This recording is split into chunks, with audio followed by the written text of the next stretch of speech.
Chapitre 13. La marée commence à tourner, octobre-décembre 1942.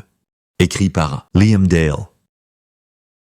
Alors que la Seconde Guerre mondiale entrait dans sa 3e année, Adolf Hitler et ses alliés de l'Axe poursuivaient leur avancée dans de nouveaux territoires inexplorés. En 1942, les vastes armées du Troisième Reich s'enfonçaient de plus en plus profondément en Russie, combattant l'armée rouge dans les rues déchirées par la guerre de Stalingrad, tandis que, plus au sud, ils avaient atteint les montagnes glacées du Caucase. En Afrique du Nord, les troupes allemandes et italiennes avaient franchi la frontière égyptienne et se rapprochaient des champs pétrolifères du Moyen-Orient. En Extrême-Orient, les alliés japonais de Hitler avaient étendu leur influence bien au-delà des limites de leur minuscule empire insulaire et commandaient de vastes étendues de terre et d'océans qui s'étendaient de l'Asie du Sud-Est aux îles reculées du Pacifique. Des millions de personnes allaient en subir des horreurs inimaginables alors que les puissances de l'Axe encerclaient le globe, jetant un règne de peur et de terreur sur chaque nation qu'ils occupaient. Mais pour ceux qui continuaient à lutter sous l'ombre du nouvel ordre, à l'automne 1942,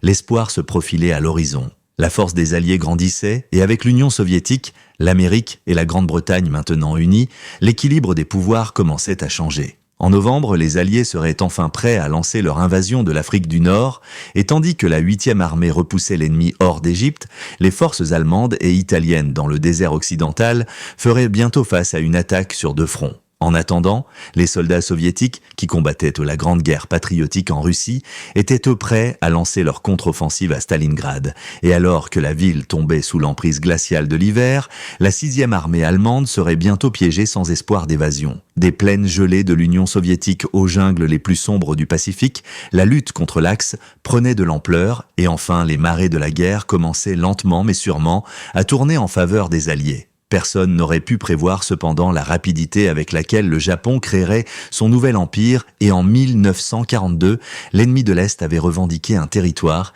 qui s'étendait de la frontière occidentale de la Birmanie aux portes de l'Inde jusqu'aux îles aléoutiennes glacées près de l'Alaska et avait conquis des îles aussi loin au sud que la Nouvelle-Guinée et les îles Salomon dans le Pacifique Sud. Alors que les conquêtes se multipliaient, en 1942, certains estimaient que davantage devrait être fait dans le théâtre de guerre du Pacifique et les commandants navals américains étaient particulièrement désireux que l'attaque sur Pearl soit vengée. Déterminé à riposter contre les Japonais, l'amiral Ernest King a insisté pour qu'une offensive soit lancée sur l'île de Guadalcanal, qui faisait partie des îles Salomon, au nord-est de l'Australie. Les Japonais avaient de commencer à construire un aérodrome ici, et leur présence dans la région posait une menace considérable pour les ports australiens. King craignait que les routes maritimes entre l'Australie et l'Amérique ne soient bientôt coupées, et avec des troupes déjà arrivées dans le Pacifique, cela pourrait avoir de graves conséquences pour la possibilité d'une contre-attaque alliée. Malgré la directive qui donnait la priorité à la zone de guerre européenne, les chefs d'état-major conjoints à Washington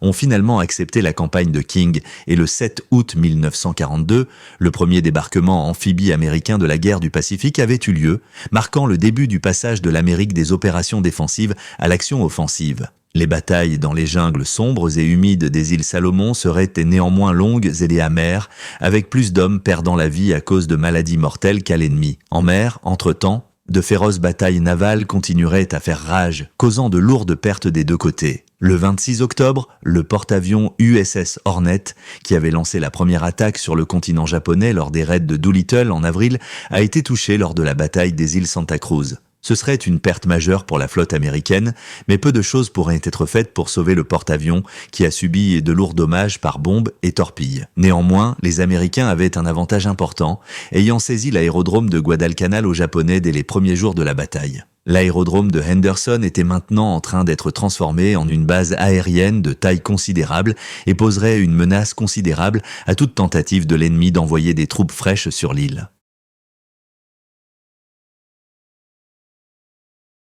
Alors que les Américains poursuivaient leur bataille épuisante pour la suprématie, le nombre de prisonniers japonais augmentait et en décembre, il était évident que la campagne de King dans les îles Salomon avait été un succès. Alors que l'ennemi se retirait plus loin vers la côte ouest de Guadalcanal, il a été décidé que les marines américains épuisés pourraient enfin se retirer et laisser les divisions de l'armée prendre le relais. À la fin de l'hiver, en février 1943, Guadalcanal serait sécurisé et les Américains seraient prêts pour leur prochaine étape dans la guerre du Pacifique. Pendant ce temps, à plus de 4000 miles au nord des îles Salomon, les soldats américains étaient confrontés à un défi très différent. Les îles Aléoutiennes, qui se trouvent au large de la côte de l'Alaska dans le Pacifique Nord, avaient été envahies par les Japonais en juin 1942, plaçant l'ennemi inconfortablement près du Canada et de la côte ouest de l'Amérique. Avec le risque d'attaques aériennes sur le continent américain devenant une réelle possibilité, il a été décidé d'envoyer un petit nombre de troupes occuper l'île d'Adak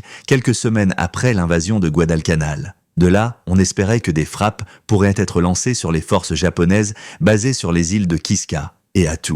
Le temps extrêmement froid et le terrain gelé poseraient autant de problèmes aux soldats américains dans les Aléoutiennes que la chaleur et les jungles infestées de maladies des Salomons avaient posé aux marines américains. Du brouillard épais et des vents forts, aux températures plongeantes et aux conditions glaciales, les Américains basés à Adak auraient beaucoup à affronter. Néanmoins, leur détermination à vaincre les Japonais les a maintenus en lutte contre les pires conditions météorologiques et ils seraient de bientôt prêts à lancer leurs premières attaques sur l'ennemi. La clé de la victoire dans les Aléoutiennes serait la puissance aérienne, il y a donc la construction d'un aérodrome approprié pour garantir que le bombardement des bases japonaises puisse commencer le plus tôt possible avait été en tête de la liste des priorités. Bien que les conditions ne soient pas toujours idéales pour voler, une fois que la base aérienne était prête à être utilisée, les pilotes américains commenceraient à braver le temps glacial et à infliger autant de dégâts qu'ils le pouvaient aux forces japonaises dans la région. La bataille pour évincer l'ennemi prendrait néanmoins du temps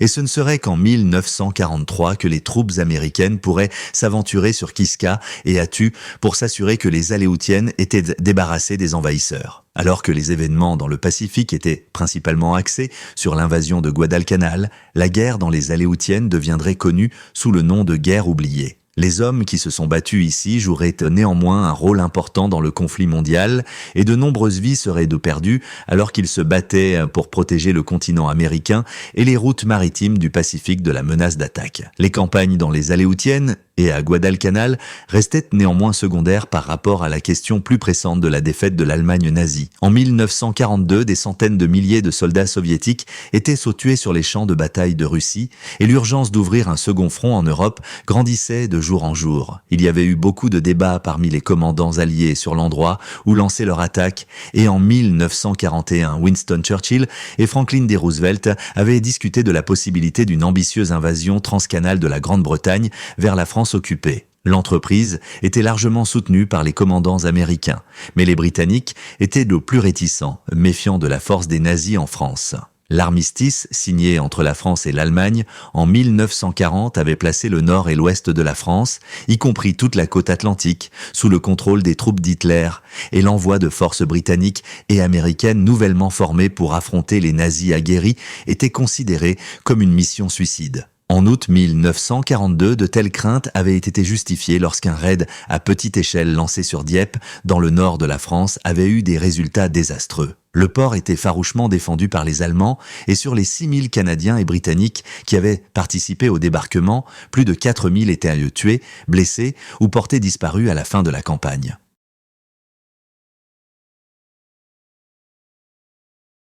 La tragédie a montré que les nazis ne céderaient pas un pouce du territoire qu'ils avaient conquis sans une lutte acharnée. Bien que les expériences de Dieppe contribueraient à de meilleures préparations pour l'invasion finale de la France, il était clair qu'il fallait plus de temps avant qu'une attaque à grande échelle puisse être lancée. Et bientôt, une mission alternative commença à gagner en popularité. En plus de la France elle-même, les nazis contrôlèrent les colonies françaises en Afrique, et celles-ci jouaient un rôle clé dans les batailles de l'Axe qui se déroulaient dans le désert occidental. Les ports en Algérie et en Tunisie garantissaient que les approvisionnements cruciaux pour les troupes italiennes et allemandes arrivaient sans entrave à travers la mer Méditerranée vers l'Afrique du Nord, et cela posait un problème considérable pour les troupes britanniques et du Commonwealth protégeant l'Égypte. Malgré toutes les tentatives pour freiner l'avance de l'ennemi, le 30 juin, les troupes de l'Axe dirigées par le général Erwin Rommel avaient franchi la frontière libyenne et avaient atteint El Alamein, à seulement 60 miles d'Alexandrie. Il y avait maintenant un réel danger que les nazis s'emparent du canal de Suez, qui était d'une importance vitale pour l'équilibre des pouvoirs pendant la Seconde Guerre mondiale. Le Suez reliait la Méditerranée à la mer Rouge et aux riches champs pétrolifères du Moyen-Orient, et s'il était saisi par Hitler, cela pourrait avoir des conséquences dévastatrices pour l'effort de guerre allié. Alors que la situation se détériorait en Afrique, il a été proposé qu'au lieu d'une invasion transcanale en France, une invasion de l'Afrique du Nord soit entreprise. Le plan était de saisir les ports et les aérodromes clés au Maroc et en Algérie lors d'une attaque simultanée sur Casablanca, Oran et Alger. Les troupes alliées avanceraient ensuite en Tunisie et saisiraient le port de Tunis, ce qui serait une étape importante pour restreindre les lignes d'approvisionnement de l'Axe. Les commandants navals britanniques estimaient que la prise de ces ports serait une étape essentielle pour prendre le contrôle de la Méditerranée, ce qui serait à son tour crucial s'il y avait un espoir de repousser l'ennemi hors de l'Europe occupée. On espérait qu'après l'invasion de l'Afrique du Nord, les Alliés seraient alors en mesure d'avancer sur le ventre mou de l'Europe et d'envahir l'Italie. Les commandants américains étaient initialement réticents à accepter l'invasion de l'Afrique du Nord, craignant que les Britanniques ne veuillent reporter indéfiniment une invasion à grande échelle du nord de la France, mais le président Roosevelt avait noué une étroite amitié avec Winston Churchill et soutenait le mouvement. Le général Dwight D. Eisenhower a été choisi pour coordonner l'invasion, qui a été baptisée Opération Torche, et à l'été 1942, il est arrivé à Londres pour commencer les préparatifs de l'attaque. Pendant ce temps, en Afrique du Nord, la lutte pour freiner l'avance nazie se poursuivait. Le général Bernard Law Montgomery, autrement connu sous le nom de Monty, avait pris le commandement de la 8e armée en Égypte en août 1942 et était déterminé à ce que Rommel et ses troupes n'avancent pas plus loin qu'El Alamein. La 8e armée avait farouchement défendu sa position lors de la bataille d'Alam el-Halfa à la fin du mois d'août et formait maintenant une ligne de défense qui s'étendait de la côte à l'impénétrable dépression de Qattara, ce qui garantirait que les Allemands et les Italiens seraient tenus à distance pour le moment. Il ne faisait guère de doute que les troupes de Rommel attaqueraient bientôt à nouveau cependant, et l'objectif de Montgomery, au début de l'automne 1942, était de préparer une contre-attaque spectaculaire qui expulserait l'axe de l'Égypte et le repousserait en Libye. D'énormes quantités d'armes et de munitions ont été stockées pour donner aux troupes de Montgomery une puissance de feu supérieure. Des chars supplémentaires sont arrivés d'Amérique, et alors que d'autres forces arrivaient pour rejoindre la 8e armée, Montgomery disposait bientôt de près de 200 000 hommes. En attendant, les avions alliés faisaient tout leur possible pour détruire les lignes d'approvisionnement de l'Axe. Les forces de Malte interceptaient les navires en Méditerranée tandis que la Desert Air Force menait une campagne incessante contre les navires de ravitaillement de l'Axe bombardant les ports libyens proches de la frontière avec l'Égypte. Cela signifiait que la plupart des approvisionnements de Rommel devaient être expédiés à Benghazi et à Tripoli, qui étaient beaucoup plus à l'ouest et à une distance énorme d'El Alamein.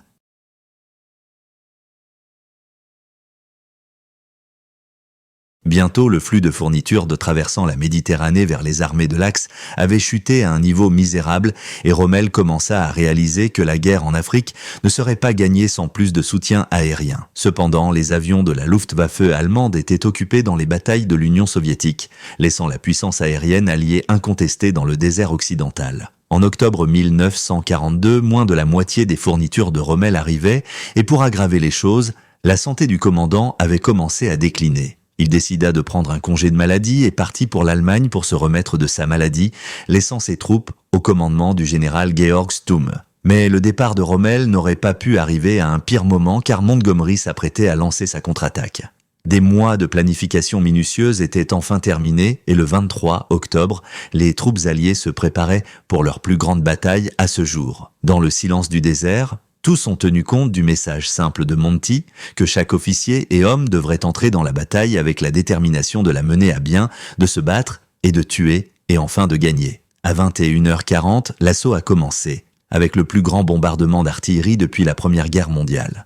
900 canons d'artillerie ont tiré sur les lignes de l'Axe pendant 15 minutes, de sorte que le sol tremblait bientôt sous la puissance pure de l'attaque. Alors que les obus pilonnaient les défenses de Rommel, l'infanterie avançait et dégageait rapidement la voie pour les divisions blindées. La bataille se poursuivrait pendant 14 jours et nuits, et bien que Rommel ait fait son chemin de retour en Afrique du Nord pour aider à freiner l'avance alliée, le 2 novembre, il savait qu'il était battu. Malgré les ordres d'Hitler de se battre jusqu'au bout, le commandant nazi a commencé sa retraite 2 jours plus tard. Des milliers de ses hommes avaient été tués, blessés ou faits prisonniers, et bien qu'une partie de l'armée de Rommel se soit échappée à Saloum près de la frontière égyptienne, les troupes alliées arriveraient bientôt de l'ouest, et les forces de l'Axe épuisées devraient faire face à l'ennemi sur 2 fronts. De retour en Grande-Bretagne, la nouvelle de la victoire de Montgomery à El Alamein devait être célébrée à travers la nation, et pour la première fois depuis le début de la guerre, les cloches des églises sonnaient à travers le pays pour célébrer. Personne n'était plus soulagé par la nouvelle que le Premier ministre,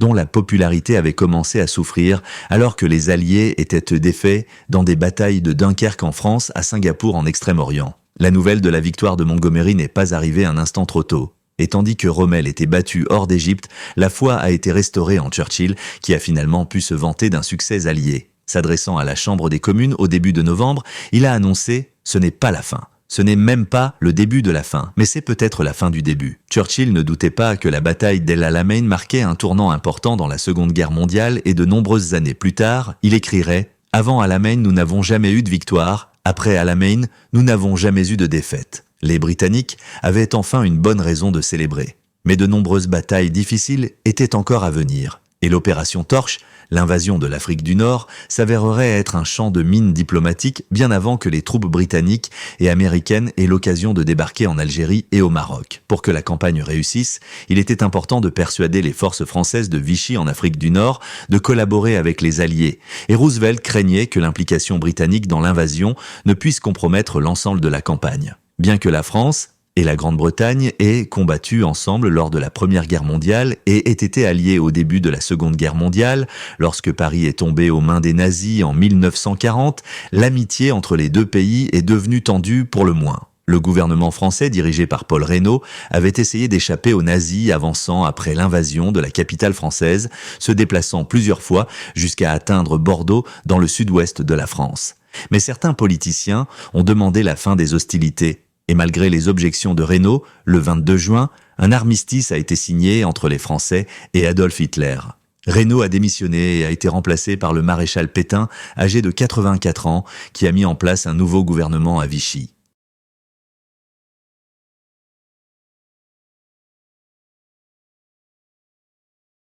Le régime de Vichy a été reconnu diplomatiquement par l'Amérique, qui espérait utiliser la persuasion douce pour ramener les Français de Vichy du côté des Alliés.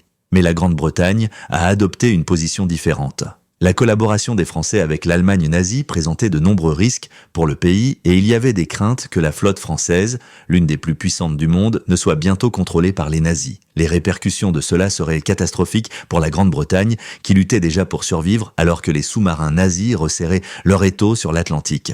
Pour récapituler, Churchill, qui était Premier ministre depuis moins de 2 mois, a ordonné que la marine française rejoigne les forces de la Royal Navy britannique ou soit neutralisée d'une manière ou d'une autre pour empêcher les navires de tomber entre les mains allemandes ou italiennes. Il y avait déjà des navires français dans les ports britanniques et ceux-ci ont été rapidement embarqués, mais la concentration la plus puissante de navires de guerre français se trouvait au port de Mers el-Kébir, en Algérie française, et c'est ce escadron qui préoccupait le plus Churchill. Malgré les assurances de l'amiral Darlan, ministre de la Marine française, qu'il n'y avait aucun danger que les Allemands s'emparent des navires en Afrique du Nord, le Premier ministre britannique était déterminé à éliminer tout risque possible pour la sécurité de la Grande-Bretagne. Churchill a pris l'une des décisions les plus controversées de sa carrière lorsqu'il a ordonné que la flotte française soit attaquée à moins qu'elle ne quitte sa base en Algérie pour les eaux alliées. Après l'échec des négociations, les Britanniques ont ouvert le feu le 3 juillet 1940. Beaucoup ont condamné la décision de Churchill et l'amiral qui avait reçu l'ordre de faire l'attaque a déclaré que c'était la plus grande erreur politique des temps modernes. Mais alors que les politiciens réprimandèrent le Premier ministre, l'attaque avait prouvé au monde que les Britanniques opposeraient une lutte acharnée à la menace des nazis, quel qu'en soit le coût. Cependant, en 1942, les événements de l'été 1940 posaient un problème à l'attaque prévue sur le territoire français de Vichy en Afrique du Nord. Roosevelt estimait que les Français réagiraient au mieux aux troupes américaines et suggérait que toutes les forces d'atterrissage soient des troupes ou des marines américaines. Les Britanniques, désireux d'encercler le reste des troupes de Rommel, ne devaient pas être laissés de côté. Et il fut finalement décidé que tandis que l'attaque sur Casablanca, au Maroc, et Oran en Algérie serait lancée par des forces purement américaines, une combinaison de forces britanniques et américaines envahirait Alger. Les troupes britanniques ont entre-temps reçu l'ordre de coudre le drapeau américain sur leurs uniformes dans l'espoir que cela apaiserait les Français. Le président Roosevelt a également pris de nombreuses autres mesures pour s'assurer que les forces françaises de Vichy, qui étaient bien plus nombreuses que les unités alliées, collaboreraient avec les plans d'invasion.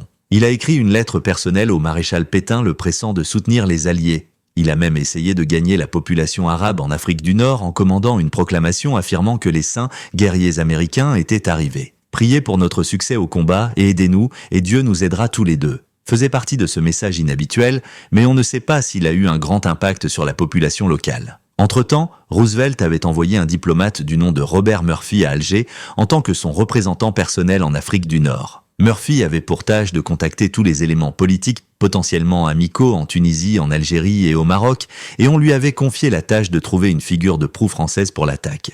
Murphy est rapidement convaincu que le général Henri Giraud, qui avait récemment acquis une certaine notoriété après s'être échappé d'une prison nazie, était l'homme de la situation. Giraud avait été détenu par les nazis pendant 2 ans, et bien qu'il soit un partisan de la France de Vichy, il refusait de collaborer avec les Allemands. Un fait qui était de bon augure pour les Alliés. L'alternative pour le commandement français en Afrique du Nord était le général Charles de Gaulle qui avait été basé à Londres depuis que les nazis avaient occupé la France. De Gaulle était considéré comme le leader des Français libres. Mais Roosevelt estimait que si l'on voulait avoir une chance de gagner les commandants français de Vichy, Giraud serait la meilleure alternative.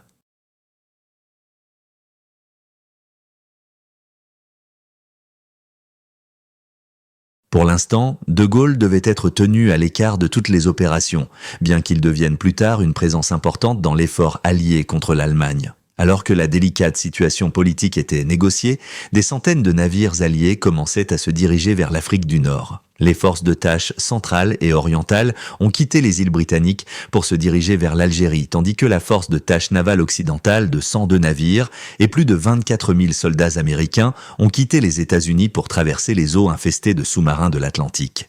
Leur destination était le Maroc français et pratiquement tous les hommes à bord allaient entrer en action pour la première fois. Juste quelques mois plus tôt, ils travaillaient comme commis, avocats, vendeurs et mécaniciens de garage, mais bientôt, ils devraient faire face aux exigences écrasantes de la bataille. Lorsque les navires étaient à plusieurs jours en mer, ils étaient informés de l'endroit où ils allaient débarquer et apprenaient les phrases de base de la langue parlée là-bas. L'instruction en français a été complétée par des leçons d'arabe élémentaires et pendant que certains apprenaient des langues, les fantassins travaillaient sans relâche à préparer les armes dont leur vie pourrait dépendre. Les 3 forces de tâche impliquées dans l'invasion procédaient avec le plus grand secret et bien qu'il y ait eu de nombreuses inquiétudes que les sous-marins attaqueraient, le commandement allemand n'a pas apprécié l'importance des convois et la menace qu'ils représentaient pour l'Afrique du Nord. En fait, certains commandants croyaient que les navires étaient tant des convois de ravitaillement en route pour Malte. Mais bien que les sous-marins aient échoué à détecter la menace alliée, il y avait d'autres dangers auxquels les forces d'invasion devaient faire face. Le mauvais temps a provoqué une mer agitée près de la côte atlantique de Casablanca, et il a été décidé que la force de tâche occidentale devrait être déviée vers Gibraltar, où les autres navires se regroupaient. La base insulaire alliée, qui se trouvait entre l'Espagne et l'Afrique du Nord, était l'endroit où le général Eisenhower avait son quartier général enfoui profondément sous la base du rocher. Mais les navires qui se préparaient pour l'invasion n'étaient pas les seuls nouveaux venus à Gibraltar. À la veille de l'invasion, le général Giraud a été amené à la base par sous-marin. Giraud croyait qu'il allait commander l'invasion, et il y a eu des moments de confusion pendant qu'Eisenhower expliquait la mission à travers son interprète. Finalement, Giraud a accepté d'être un spectateur et serait prêt à intervenir plus tard en tant qu'administrateur de l'Afrique du Nord française. Aux premières heures du 8 novembre, les navires avaient été navigués jusqu'à leur position en préparation de l'attaque à 3 volets sur l'Afrique du Nord, et les forces de débarquement ont été lancées depuis leurs navires-mères. La force de tâche orientale a été divisée en 3 groupes, 2 se dirigeant vers des plages à l'ouest d'Alger et 1 à l'est. Il n'y avait pratiquement pas d'opposition française ici, et certains généraux français ont même accueilli les forces américaines. Entre-temps, 500 parachutistes américains avaient été transportés par avion depuis les îles britanniques pour aider à l'attaque sur Oran. Tous n'ont pas atteint leurs cibles au sud de la ville cependant, et la force d'attaque centrale a dû faire face à l'opposition seule. Après un engagement naval dans le port d'Oran, les troupes ont commencé à débarquer au petit matin du 8 novembre avec un groupe de combat débarquant à l'est de la ville et un autre à l'ouest. Leur objectif était de converger et de capturer la ville par un double enveloppement. Certaines unités ont fait face à la résistance, mais avant longtemps, tous les combats avaient cessé et les Français se sont rendus aux troupes alliées. La deuxième partie de l'attaque à 3 volets avait été accomplie avec succès, mais le 3e débarquement au nord et au sud de Casablanca serait une autre histoire. Un coup d'État visant à renverser le commandant pro-Vichy à Casablanca avait échoué, et les défenses françaises attendaient maintenant la force de tâche orientale. Les Américains ont été pris pour cible par des éléments de la flotte française et une féroce bataille navale a éclaté au large de la côte du Maroc français. Bien que 4 des navires français aient finalement été coulés, entre-temps, les troupes qui débarquaient à terre rencontraient une forte opposition. Mais alors que les combats se poursuivaient, il y a eu un tournant qui aurait un effet profond sur l'avenir de la campagne en Afrique du Nord.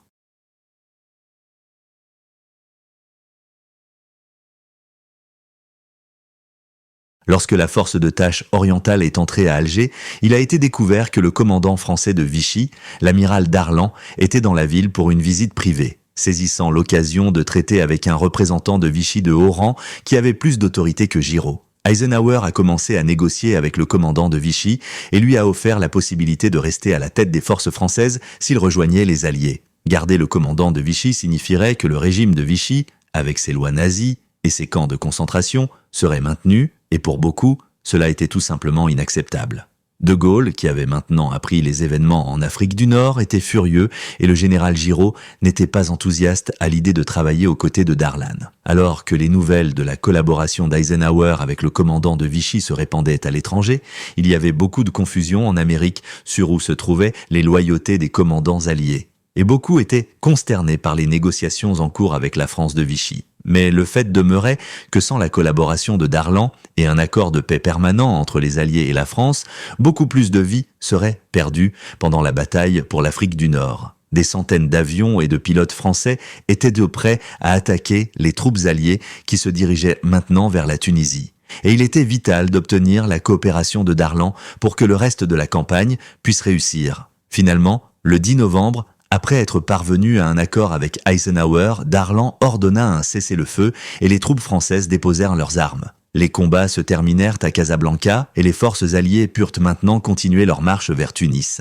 Mais les conséquences pour Darlan seraient au grave. Le maréchal Pétain ordonna immédiatement son renvoi de la marine française et Hitler, furieux de la nouvelle que Darlan avait collaboré avec les Alliés, ordonna aux troupes de marcher dans la France non occupée le 11 novembre. Cependant, l'invasion de la France de Vichy par les dirigeants nazis n'a fait que renforcer la détermination des Français à soutenir les Alliés et leurs troupes ont rapidement rejoint les unités britanniques et américaines en route pour la Tunisie. Alors que les chars alliés avançaient plus à l'est, à 1200 miles de là, la 8e armée faisait de rapides progrès dans la direction opposée, ayant chassé l'Axe hors d'Égypte. Les troupes de Montgomery continuaient à saisir des ports stratégiques le long de la côte libyenne et on espérait que Rommel et ses troupes seraient bientôt encerclés par les 2 armées alliées. Alors que la bataille pour l'Afrique du Nord se poursuivait, Adolf Hitler craignait que l'Europe du Sud ne soit bientôt menacée et il ordonna l'envoi de milliers de troupes et de chars en Tunisie pour repousser l'attaque alliée. Pendant ce temps, le général Kenneth Anderson de Grande-Bretagne menait la course alliée pour Tunis avec la première armée. Ces troupes étaient composées de soldats américains et britanniques de la force d'attaque de l'Est, ainsi que de soldats français et leur objectif était d'atteindre la capitale tunisienne avant l'arrivée des renforts de l'Axe. Le 22 novembre, les troupes d'Anderson étaient prêtes à lancer une grande offensive sur Tunis, mais le temps commença à entraver leur avance. En une semaine, des pluies torrentielles de décembre avaient transformé le paysage aride en un bourbier, et les Alliés faisaient face à une lutte lente et difficile à travers le terrain instable. Alors que la boue devenait maintenant autant un ennemi pour la première armée que les troupes de l'Axe, les Alliés arrivèrent de trop tard pour saisir Tunis.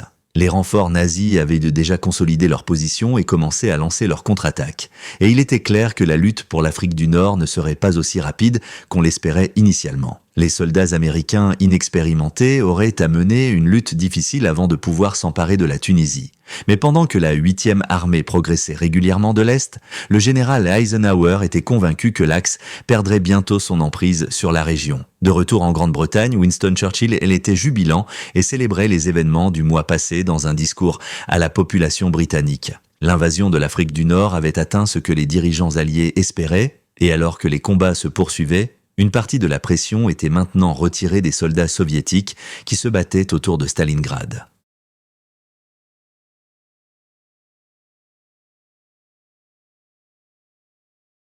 Au début de novembre, Hitler avait vanté que Stalingrad est entre nos mains.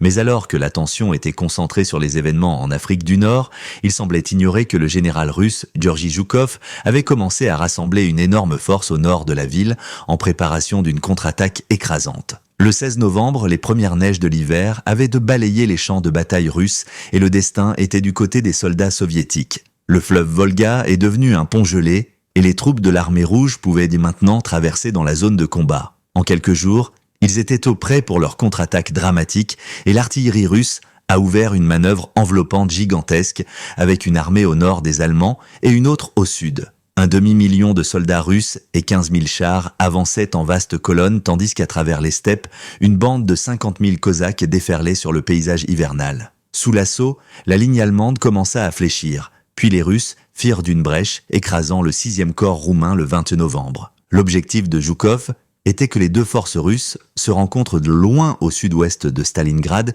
pour encercler toute la 6e armée allemande et couper ses lignes d'approvisionnement. En 4 jours, il avait atteint son objectif alors que les deux pointes du mouvement en tenaille russe se rencontraient à 100 km à l'ouest de Stalingrad. 250 000 soldats allemands étaient maintenant piégés à l'intérieur de la ville. Pour empêcher la 6e armée de briser l'encerclement, les Russes commencèrent à créer un corridor d'une largeur de plus de 100 miles qui séparerait l'armée du reste de l'armée allemande. Des centaines de chars ont été rapidement déplacés dans la région avec 60 divisions de troupes soviétiques. Mais au lieu d'inciter la 6e armée à s'échapper pendant qu'elle le pouvait encore, Adolf Hitler ordonna à leur commandant, le général Friedrich Paulus, de rester en position et de tenir la ville à tout prix. Le 23 novembre, Hitler déclara que Stalingrad était une forteresse à défendre jusqu'au bout. Hermann Göring, le député de Hitler et chef de la Luftwaffe, avait assuré aux leaders nazis que ses avions pouvaient larguer des approvisionnements à la 6e armée, mais fournir un si grand nombre de troupes était au-delà des capacités de l'armée de l'air allemande. Des conditions météorologiques épouvantables, des défaillances techniques et le feu anti-aérien soviétique ont tous limité les capacités de la Luftwaffe. Et alors que tous les efforts étaient faits pour apporter des approvisionnements aux soldats à Stalingrad, ceux qui étaient là piégés à l'intérieur de la ville ont commencé à manquer de carburant, de munitions et surtout de nourriture. Alors que les forces soviétiques consolidaient leur position autour de Stalingrad, luttant pour réduire la poche des soldats de l'Axe, la situation pour les milliers d'Allemands à l'intérieur devenait désespérée. Il était de plus en plus évident que la Luftwaffe ne pouvait pas accomplir leur mission de ravitailler la 6e armée et des plans ont été élaborés pour une tentative de sauvetage. L'opération, nom de code Opération Tempête d'hiver, visait à percer l'encerclement et à soulager les forces allemandes piégées. Le 12 décembre, la 4e armée de panzer allemande sous le commandement du général von Manstein a commencé leur effort de secours et a initialement pris l'armée rouge par surprise. Ils ont fait de grands gains le premier jour, et les forces de pointe ont réussi à vaincre les contre-attaques soviétiques, mais le 13 décembre, l'avance avait considérablement ralenti, et 3 jours plus tard, les Russes ont lancé leur 2e offensive. Alors que la résistance et les pertes augmentaient, Manstein a fait appel à Hitler et au général Paulus pour commencer l'opération de sortie de la 6e armée, mais tous deux ont refusé. La décision s'avérerait fatale pour les centaines de milliers d'hommes encore à l'intérieur de Stalingrad. Bien que la 4e armée de Panzer ait continué à tenter d'ouvrir un couloir à la 6e armée entre le 18 et le 19 décembre, 2 jours avant Noël, Manstein a été contraint d'annuler l'assaut. La veille de Noël, la 4e armée de Panzer a commencé à se retirer à sa position de départ et la 6e armée a été laissée à leur triste sort. Les dernières étapes de la tentative de l'Allemagne nazie de conquérir l'Union soviétique avaient échoué. Et en janvier, les soldats encore en vie à Stalingrad n'auraient d'autre choix que de se rendre à l'ennemi.